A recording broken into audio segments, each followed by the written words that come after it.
Hello my family, नमस्ते। मैं अपनी क्लास स्टार्ट कर रहा हूँ यहाँ बेसिक नेक मूवमेंट्स। ज़्यादा नहीं, आपको 6 टाइम अपने नेक को अप एंड डाउन करना है, 6 time only, then left to right side. Make sure आपका नेक मूवमेंट बहुत सॉफ्ट रहे, स्लो रहे, कोई जर्की मूवमेंट ना हो। ये स्ट्रेच करेगा आपके नेक को, योर ट्रैप को, जिससे कि नेक इंजरी होने के चांसेस कम रहेंगे। नेक रोटेशन करने में भी आपको सर्वाइकल इशू है तो आपको neck rotation, half neck rotation करना है, वरना आप फुल नेक रोटेशन कर सकते हैं। बट आपके शोल्डर रिलैक्स रहेंगे, शोल्डर का मूवमेंट नहीं होगा, ओनली आपका नेक मूवमेंट होगा। यहाँ पे डायनेमिक स्ट्रेच रहेगा, कंटिन्यू रहेगा ब्रेथ के साथ में। बेसिकली मैं यहाँ पे शोल्डर रोटेशन करने वाला हूँ। तो शोल्डर रोटेशन बेसिकली क्या होता है कि हम जब भी कोई या किसी भी प्रकार का हम वर्कआउट करते हैं तो shoulder mobility and flexibility and shoulder stretching होना बहुत ज़रूरी है, बिकॉज शोल्डर इंजरी होने के चांसेस बहुत ज़्यादा रहते हैं। तो हमें यहाँ पे शोल्डर इंजरी के चांसेस बिल्कुल नहीं लेने हैं। तो हम यहाँ पे पहले शोल्डर रोटेशन करेंगे और हमने आपको यहाँ पे 10 टाइम क्लॉकवाइज करना है और 10 टाइम एंटी क्लॉकवाइज करना है। फिर यहाँ पे basic stretch your upper back and shoulder के लिए और ट्विस्टिंग साथ में। Back stretching and twisting together रहेगा, जिससे कि बेसिकली क्या होगा कि आपकी बैकबोन मसल वार्म अप होगी एंड शोल्डर वार्म अप होंगे और ज़्यादा इसमें। ध्यान रखना है कि आपके दोनों हिप ऑन द फ्लोर रहे, ऑन द मैट रहे, हिप ना उठे। हिप जितने नीचे फ्लोर में रहेंगे उतना बेटर। बस अपनी स्पाइन को ट्विस्ट करना है, शोल्डर को स्ट्रेच करना है। कंटिन्यू इसी टाइम से आपको करना है, एक्सेल करके ट्विस्ट करना है, इनहेल करके अपाना है। तो इससे क्या होगा कि आपकी बैक स्ट्रेचिंग होगी, यहाँ पे स्पाइन ट्विस्टिंग होगी, जिससे कि आपको रिलैक्सेशन मिलेगा, मोर कंफर्टेबल वार्म अप होगा आपका बैक का। तो क्या कर रहा हूँ मैं अभी यहाँ पे फॉरवर्ड फोल्ड। तो मैं क्या कर रहा हूँ, फॉरवर्ड फोल्ड जब मैं कर रहा हूँ तो मेरी हिप ऑन द फ्लोर है, तो हिप नहीं उठनी चाहिए, हिप जितना नीचे रहेगी उतना बेटर। अब कर रहा हूँ मैं forward fold combination, back stretching and twisting. Both combination यहाँ पे। बेसिकली इस समय पूरा बॉडी पार्ट को इंगेज किया जा रहा है, जिससे कि क्या होगा कि बॉडी और वार्म अप होगी, मोर वार्म्ड अप होगी। ये कंटिन्यू डायनेमिक फ्लो है, तो इसमें क्या होगा कि मोमेंट कंटिन्यू रहेंगे। मेक श्योर ध्यान रखिए कि जब आपका मोमेंट होगा तो आपको ब्रेथ कनेक्ट करके चलना है यहाँ पे। ओके, कुछ लेग स्ट्रेचिंग के लिए हैमस्ट्रिंग स्ट्रेच यहाँ पे, good for your knees. Continue आपको स्लो मैं थोड़ा सा फास्ट मूवमेंट कर रहा हूँ, बट आपको यहाँ पे भी केयरफुली हो के स्लो मूवमेंट करने।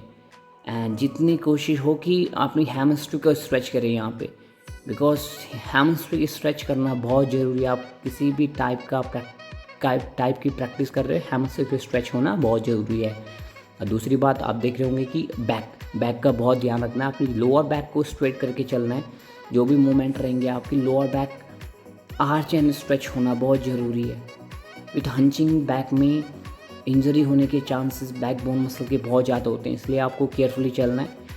एंड किसी का साइटिका पेन है या हिप जॉइंट या नी इशू है, अवॉइड करें। मेरा सजेशन ये रहेगा कि वो अवॉइड करके चलें, तो वही बेटर सिचुएशन रहेगी उनके लिए। और आप अगर टोटली फिट एंड फाइन है आप कंटिन्यू मूवमेंट कर सकते हैं, no problem, no any issue. बस मूवमेंट क्या चाहिए, मूवमेंट स्लो चाहिए, विथ कॉन्ट्रैक्शन, विथ स्ट्रेच, थोड़ा होल्डिंग करके चलना है, जिससे कि क्या होगा और बेटर रिजल्ट मिलेंगे और बेनिफिट रहेगा। ये मूवमेंट यहाँ पे कंटिन्यू रहेंगे विथ होल्डिंग के साथ में। आप देख सकते हैं मेरे लोअर बैक स्ट्रेट है, थोड़ा हंचिंग बैक दिख रही है, बट ये टोटली फाइन है, बिकॉज थोड़ा बॉडी मसल मास होने की वजह से थोड़ा सा यहाँ पे रेंज और मोशन कम हो जाता है, उसकी वजह से थोड़ा सा कम लगता है, but it is totally fine.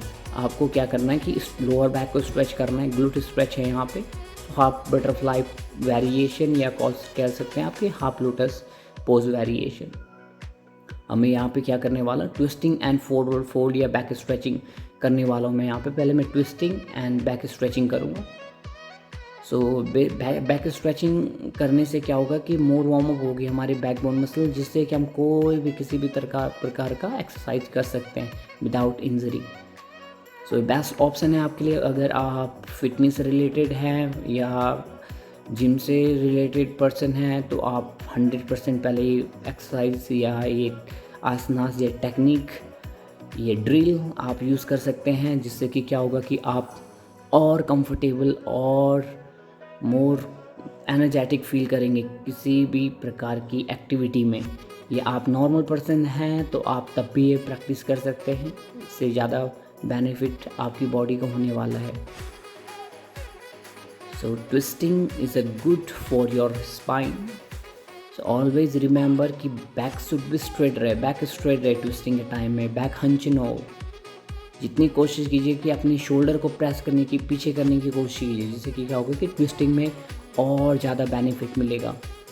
ये देखिए यहाँ पे देखिए मैं अपनी बैक को मैं क्या कर रहा हूँ, अभी बैक को पीछे क्यों नहीं ले जा रहा हूँ, स्पाइन स्ट्रेट रख रहा हूँ, जिससे क्या होगा ओनली स्पाइन ट्विस्ट होगा, शोल्डर स्ट्रेच होंगे। यही ध्यान आपको रखना है प्रैक्टिस करते वक्त। आपने ध्यान रखा होगा कि मैं अवेयर हूँ अपने लेग के लिए। देखिए मैंने अपने टोज पॉइंट एक्टिव कर रखे हैं, तो आपको भी अपनी लेग एक्टिव रखनी है, अवेयरनेस रखनी है अपनी फुल बॉडी की। तो यहाँ पे अब मैं आऊँगा रिवॉल्विंग टेबल टॉप वेरिएशन, ये कह सकते हैं ब्रिज, ग्लूट ब्रिज।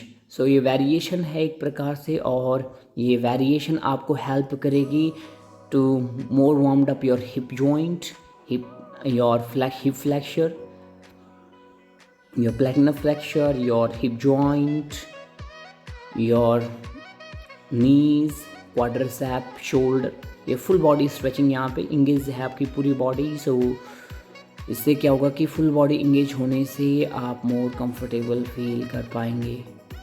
चलिए तो डाउनवर्ड डॉग में आपको अवेयर रहना है आपकी शोल्डर के लिए कि shoulder away from the ear रहे एंड हिप अप रहे। हिप जितना अप रहेगी उतना बेटर रिजल्ट आपको मिलेंगे यहाँ पे।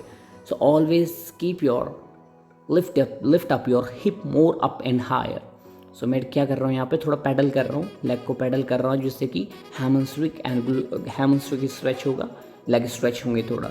अभी मैं गया पिजन पोज वेरिएशन, ये बहुत अच्छा अभ्यास, बहुत अच्छा आसन है आपके लोअर बैक के लिए, ग्लूट्स के लिए, जिनके कि क्वाड्स मसल बहुत ग्लूट स्टिफ हैं। सो वो कंटिन्यू इस पोस्चर को 2 या 3 मिनट होल्ड कर सकते हैं यहाँ पे इस प्रकार से। सो इस प्रकार से आपको होल्ड करके रखना है 2 या 3 मिनट। एवरीडे प्रैक्टिस कीजिए, देखिए डेफिनेटली आपको रिजल्ट मिलेंगे, बट होल्डिंग में वर्क करना है। ये counter stretch, anatomy call to counter stretch. So जब भी आप कोई पोस्चर करते हैं तो उसका काउंटर ज़रूर कीजिए। अगर किसी पोस्चर का आप काउंटर वो स्ट्रेच नहीं करते हैं तो मे भी हो सकता है कि आपको अनकंफर्टेबल लगे या आपको पेनफुल हो। तो ऑलवेज़ क्या करना है कि काउंटर बैलेंस लेके चलना है। काउंटर बैलेंस बहुत ज़रूरी है आपकी बॉडी के लिए। जो आपकी left and right side position है, जो क्योंकि बिकॉज लेफ़्ट साइड की पोजीशन थोड़ा बहुत फ्लेक्सिबल होती है राइट के मुकाबले, तो अब हमेशा अवेयर रह के काउंटर बैलेंस करके चलें, तो ये बेनिफिट करेगा आपकी फुल बॉडी को।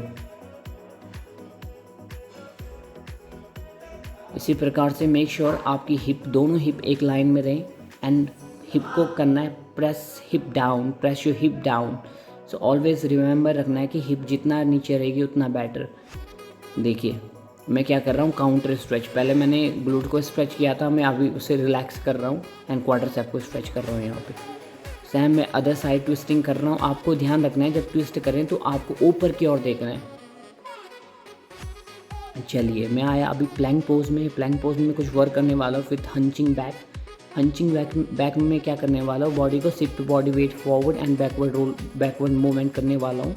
सो इसमें क्या करने वाला हूँ, मैं एंकल को इंगेज करने वाला हूँ, थोड़ा बहुत मोर वार्म अप करने वाला हूँ एंड शोल्डर को, रिस्ट को, सो फुल बॉडी को little bit more engage and warm up करने वाला हूँ। जिससे क्या होगा कि लोगों को ज़्यादा रिस्ट प्रॉब्लम होती है तो वो इस रिस्ट प्रॉब्लम से भी छुटकारा पा सकते हैं, रिस्ट पेन से भी छुटकारा पा सकते हैं, but be carefully your wrist. देखिए अष्टांग नमस्कार, हिप ऑलवेज अप रहेगी।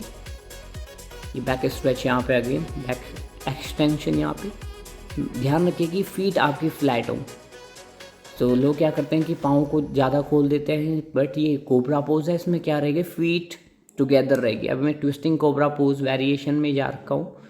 सो बैक को मैं ट्विस्ट कर रहा हूँ, अब कर रहा हूँ मैं अपनी बैक को स्ट्रेच।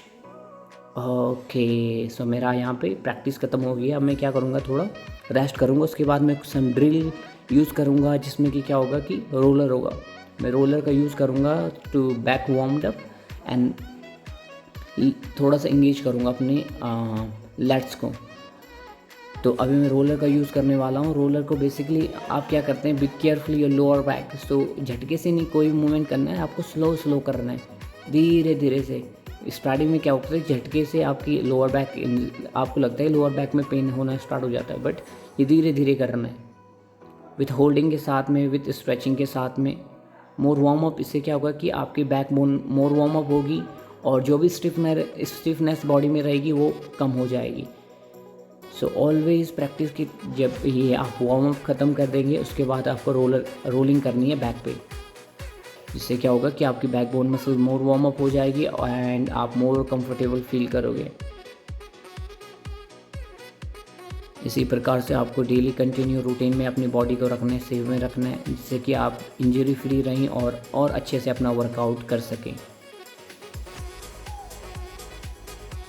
इसके बाद मैं करूँगा थोड़ा अपनी calf muscle and back of the thighs को इंगेज, जिससे कि क्या होगा कि काफ मसल स्टिफ रहता, काफ मसल का वार्म अप बहुत कम होता है। तो अभी काफ को और थोड़ा अपनी हैमस्ट्रिंग होगी और thigh, back of the thighs होगी, इसको अभी स्ट्रेच करूँगा मैं।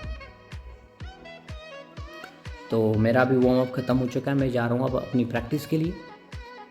डन। सो चलिए बने रहिए मेरे साथ में एंड मिलते हैं नेक्स्ट वीडियो में।